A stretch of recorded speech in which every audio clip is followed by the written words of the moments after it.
এই ওইটার একটা টিস্যু দাও তো। ভাই এই গোস কি আপনি খাবেন না? এই বেটা মাংস খামু না খামু এটা আমার ব্যাপার, তুই জিজ্ঞেস করার কে? না খেয়ে যখন রেখে দিয়েছি তার মানে অবশ্যই খাবো না, তুই জিজ্ঞেস করার কে? না ভাই আসলেই আপনি যদি এই গোসটা না খান তাহলে এটা আমি বাড়ি নিয়ে যাবো, এই জন্যই বলছিলাম। কি ব্যাপার, সোহাগ কি কাস্টমার সাথে খারাপ ব্যবহার করতেছে নাকি? হ, তাই তো মনে হচ্ছে। চুপ কর বেটা, ফাউল কোথাকার।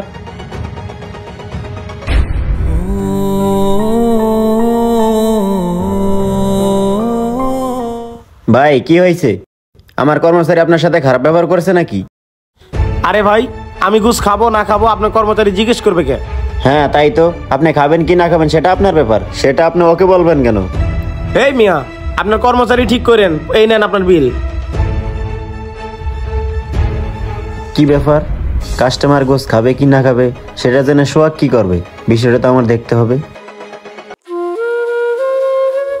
মহাজন, গোস তো শেষ হয়ে গেছে, গোস আনতে হইব।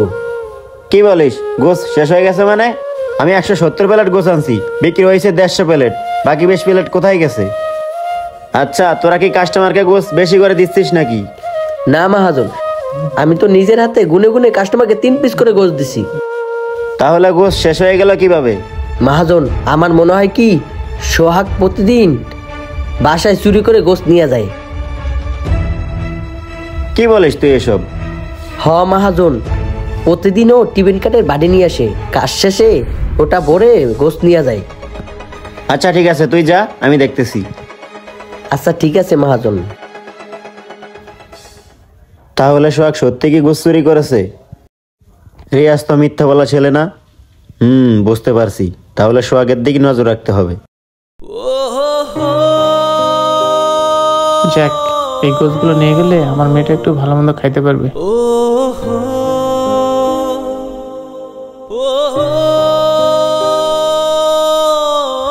আরে সত্যি তো সোহাগ গোস বাড়ি নিয়ে যায়, তার মানে রিয়াজের কথাই সত্যি।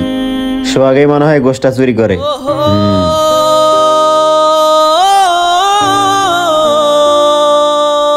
মহাজন, আমার তো কাজ শেষ, আমি তাহলে এখন যাই। আচ্ছা ঠিক আছে যা।